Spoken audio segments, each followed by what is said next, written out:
அவங்க சைடுல சில நியாயங்கள் இருக்கலாம், கொடுக்க வேண்டியதை கொடுக்கணும். 1300 ஆண்டுகளாக நடந்துகிட்டு இருக்கிற போராட்டம், அது விஜயால போய் இவர் போறதுன்னா என்ன தீர்த்துற போறாங்க? அன்புமணி ராகுல் காந்தி இதை பேசி ஏன் காவிரி தண்ணி வாங்கி தரக்கூடாது, அப்படி அவங்க வாங்கி தந்தாங்க அப்படின்னா நான் என்டிஏ கூட்டணியை விட்டு நான் விளைக்கிறேன்.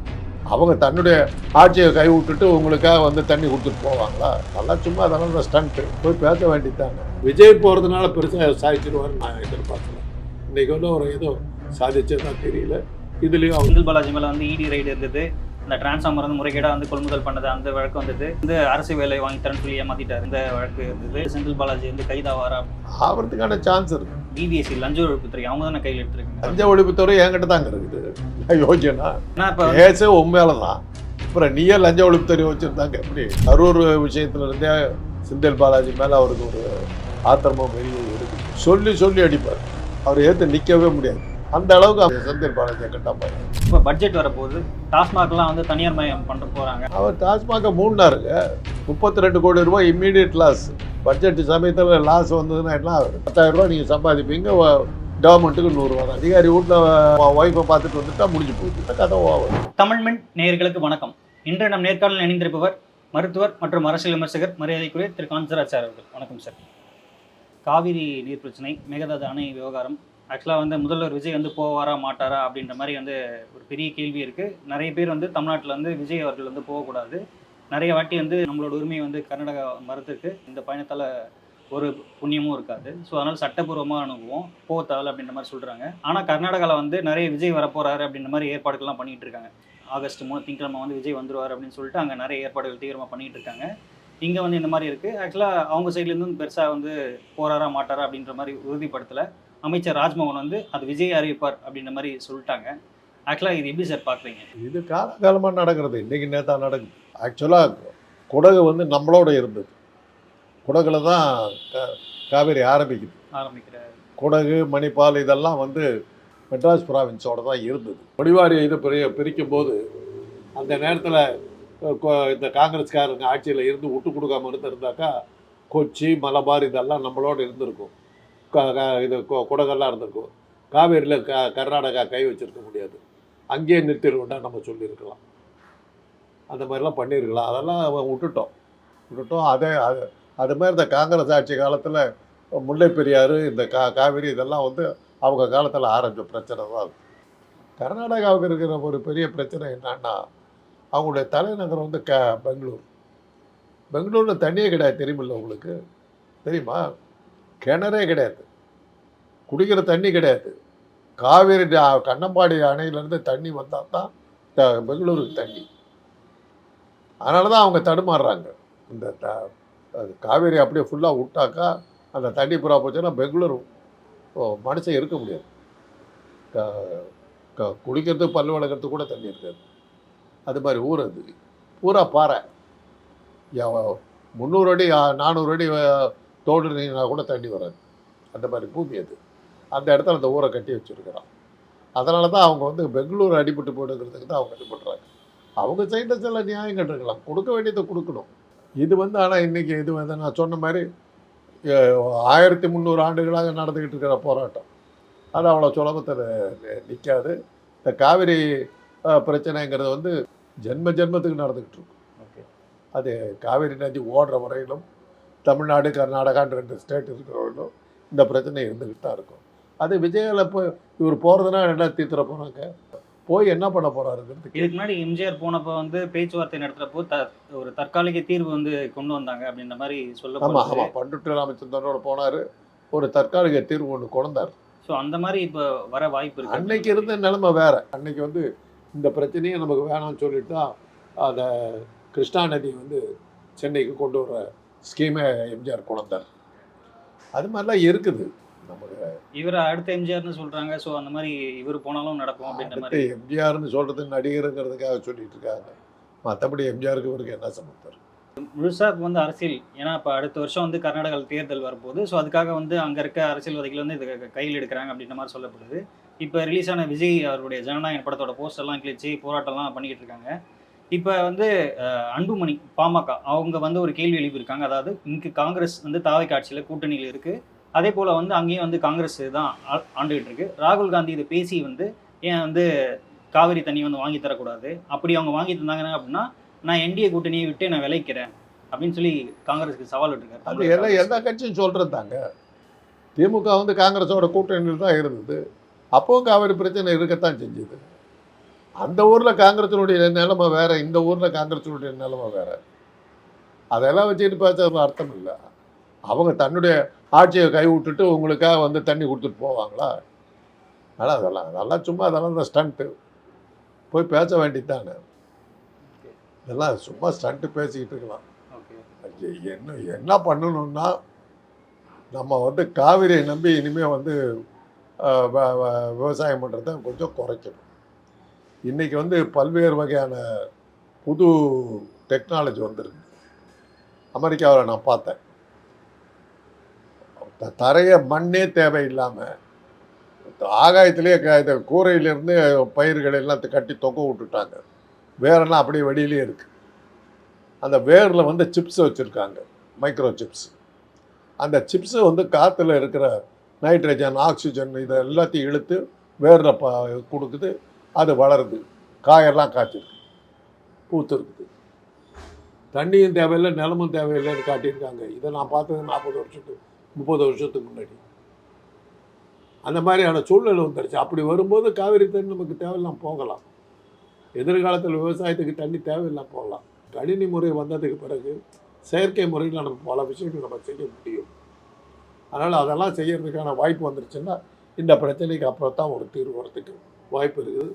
விஜய் போகிறதுனால பெருசாக சாதிச்சிருவார்னு நான் எதிர்பார்க்கல. இன்றைக்கி வந்து அவர் ஏதோ சாதிச்சதா தெரியல. இதுலேயும் அவர் ஒன்றும் செய்ய போகிறதில்ல, அவ்வளோதான். ஏன்னா இப்போ தொடர்ந்து வந்து அதே போல் வந்து திமுக இருக்க முன்னாள் அமைச்சர்கள் மேலே தொடர்ந்து அந்த ஊழல் புகார்கள் அப்படின்ற மாதிரி வந்துகிட்டே இருக்குது. செந்தில் பாலாஜி முக்கியமாக வந்து செந்தில் பாலாஜி மேலே வந்து இடி ரைடு இருந்தது. அந்த டிரான்ஸ்ஃபார்மர் வந்து முறைகேடாக வந்து கொள்முதல் பண்ணது, அந்த வழக்கு வந்தது. அடுத்து வந்து அரசு வேலை வாங்கித்தரேன்னு சொல்லி ஏமாற்றிட்டாரு அப்படின்ற மாதிரி அந்த வழக்கு இருந்தது. இப்போ வந்து அந்த டாஸ்மாக் அதில் வந்து முறைகேடு நடந்திருக்கு அப்படின்னு சொல்லி இப்போ அந்த விஷயங்கள்லாம் திருப்பி எடுத்திருக்காங்க. உயர்நீதிமன்றத்துலேயும் வந்து அவர் கேட்ட அந்த பெயில் வந்து மறுக்கப்பட்டிருக்கு. இதை எப்படி பார்க்குறீங்க? குறிப்பாக வந்து செந்தில் பாலாஜி வந்து தொடர்ந்து வந்து இந்த மாதிரி பிரச்சனையில் வந்துகிட்டே இருக்கு. அமித்ஷாவுக்கு 3 பேர்த்த கட்டா பயம். செந்தில் பாலாஜி, சசிகலா, கெஜ்ரிவால். இவங்க 3 பேர்த்த கண்டா பயம்னா அவ்வளோ பயம். அவங்க வெளியில் இருந்தாலே ஆபத்துன்னு சொல்லிட்டு ஏதாவது ஒரு காரணம். சசிகலா வந்து கட்சிக்கு வந்து 3 பேரை வேட்பாளரை அறிவித்தாங்க. உடனே இடி ரைடுன்னார். இந்தமாக போயிடுச்சு. சசிகலா வந்தாக்கா அதிமுக சக்தி வந்துடும், நம்ம கையை விட்டு போயிடுவாங்க. அதனால் சசிகலா வரக்கூடாது. அதனால் சசிகலா அரசியலுக்கு வரக்கூடாதுங்கிறதுல அமித்ஷா கண்ணும் கருத்துமாக இருக்கார். அதே தான் செந்தில் பாலாஜி சொல்லி சொல்லி அடிப்பார். அவர் ஏற்று நிற்கவே முடியாது. அதனால் அவர் மேலே எத்தனை வழக்கு போட்டாங்க. ஜாமீன் கொடுத்தா அடுத்த செகண்டு இன்னொரு வழக்கு போட்டு உள்ள தள்ளிட்டு தான் இருந்தாங்க. பைபாஸ் சர்ஜரி கூட அவர் வந்து ஜெயிலேருந்து விடுதலை பண்ணலையே அவரை. அந்த அளவுக்கு அமித்ஷாவுக்கு செந்தில் பாலாஜி கண்டா பயம். இன்னும் சொல்கிறேன், நான் ஏற்கனவே உங்களுக்கு நிறையா தடவை சொல்லியிருக்கிறேன். ஏவா வேலு, ஈரோடு முத்துசாமி, சேகர் பாபு, KN நேரு, பொன்முடி, இவங்கெல்லாம் வந்து பாஜகவால் தாங்கிக்கவே முடியாது. ஏன்னா அவங்கெல்லாம் சொல்லி எலெக்ஷனில் ஜெயிக்க முடியாது. அதனால தான் அவங்க மேலே கண் வைப்பாங்க. அதில் இப்போ வந்து ஏவா வேலு மேலே ஆக்ஷன் எடுக்க ஆரம்பிச்சிட்டாங்க. அவங்களெல்லாம் மிரட்ட ஆரம்பிச்சிருக்காங்க. அதனால் இவங்கெல்லாம் வந்து எலெக்ஷனில் வந்து புலிகள். சொன்னது தான் சார், நடத்த 10% வெற்றியை கட்டுவாங்க. அதனால தான் அவங்க மேலே எல்லாம் அவங்க ஆக்ஷன் எடுப்பாங்கன்னு சொன்னேன். இப்போ ஏவா வேலு மேலே எடுத்திருக்காங்க. அடுத்து அப்படி இந்த செந்தில் பாலாஜி முதல்ல மாட்டிகிட்டு இருக்காரு. இப்போ இது பண்ணிகிட்டு இருக்காரு. இன்னும் செந்தில் பாலாஜியை கண்டா புலியை கண்டு பயந்த மாதிரி அமித்ஷா நடுங்கன்னு நல்லா தெரியும். கெஜ்ரிவாலை எத்தனை அவஸ்தைப்படுத்தினாங்க. ஜாமீன் இது கொடுத்து விடுதலை பண்ணிட்டேன் அப்படின்னு சொல்லிட்டு கோர்ட்டு சொல்லும். வெளியில் ஒருவர் அடுத்த கேஸ் போட்டு உடனே அரெஸ்ட். டெல்லியில் ஆட்சியை நடத்த விட்டாங்க. அவ்வளோ ரகலை பண்ணாங்க. அதெல்லாம் சமாளித்து அவர் வந்தார். ஆனால் இப்போ கையில் எடுத்துருக்கிறது வந்து தமிழ்நாட்டோட டிபார்ட்மெண்ட்டில் டிவிஎஸ்சி லஞ்ச ஒழிப்புத்துறை அவங்க தானே கையில் எடுத்துருக்காங்க. தமிழ்நாடு லஞ்ச ஒழிப்புத்துறை என்கிட்ட தாங்க இருக்குது. நான் யோக்கியனா? அப்புறம் கேஸே உண்மையால தான். அப்புறம் நீயே லஞ்ச ஒழிப்புத்துறை வச்சுருந்தாங்க எப்படி லஞ்சம் ஒழியும்? ஏன்னா இப்போ வந்து செந்தில் பாலாஜி வந்து அதாவது விஜய் அவர்கள் கரூருக்கு கொஞ்ச நாளுக்கு முன்னாடி போனார், அங்கே பேசினார்ல. அதுக்கு முன்னாடி வந்து செந்தில் பாலாஜி வந்து கைது செய்யப்பட வாய்ப்பு இருக்கு, கைது செய்யணும்னு சொல்லி விஜய் வந்து பிளான்ல இருக்காரு அப்படின்ற மாதிரியான செய்திகள்லாம் கொஞ்ச நாள் முன்னாடி வந்து அதை பார்த்தோம். இப்போ வந்து செந்தில் பாலாஜி இந்த மாதிரி வந்து டாஸ்மாக் சார்ந்த விசாரணைகள் போயிட்டு இருக்கு.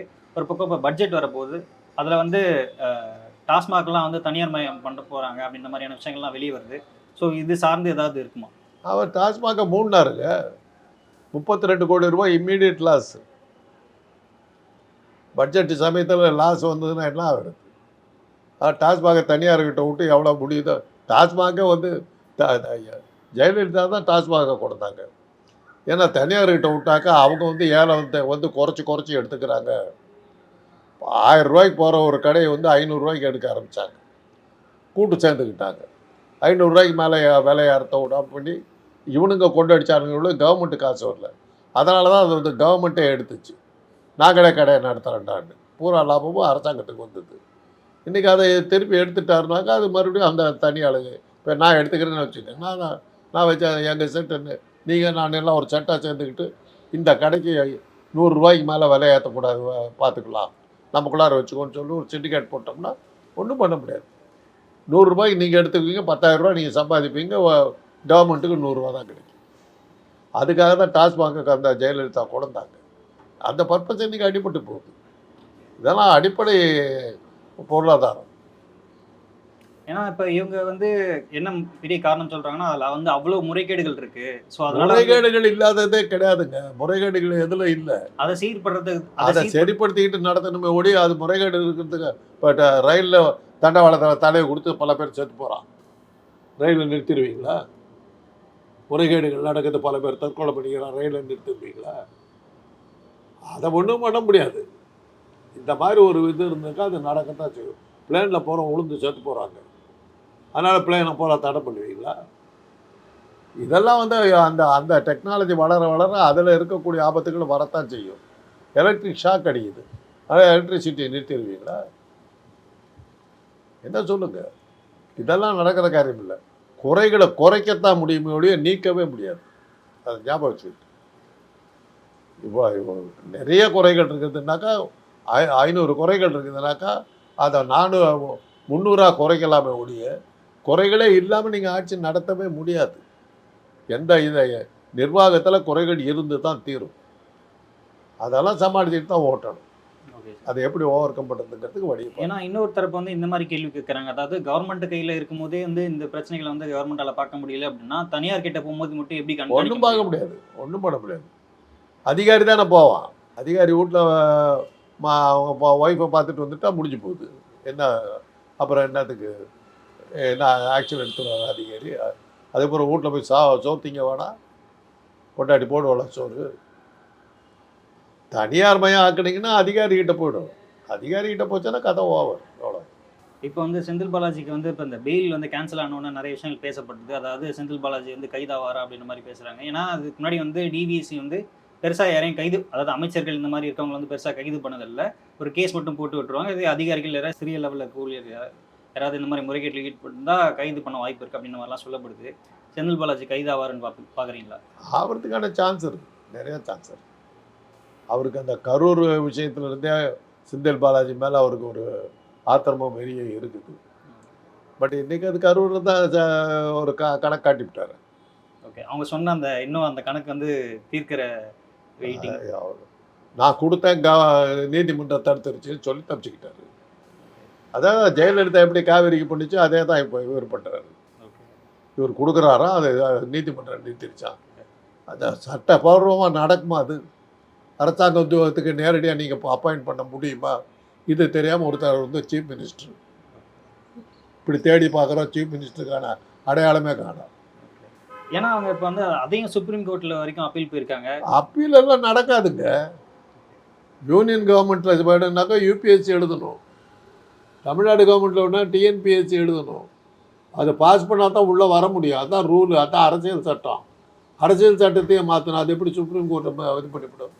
கதை உங்களுக்கு வேணால் செய்தியாக இருக்கலாம், உங்களை நீங்கள் இதை வச்சு இது பண்ணிக்கலாம், செய்தி பண்ணிக்கலாம். ஒன்றும் நடக்காது. சுப்ரீம் கோர்ட்டால் ஒன்றும் பண்ண முடியாது. ஸோ அந்த பாதிக்கப்பட்ட மக்களுக்கு கொடுக்கறதா அந்த அரசு பணி கூட ஒரு ட்ராமா அப்படின்ற ட்ராமா நான் கொடுத்தேன், நீதிமன்றம் தடுத்துருச்சு. என் மேலே தப்பு இல்லை.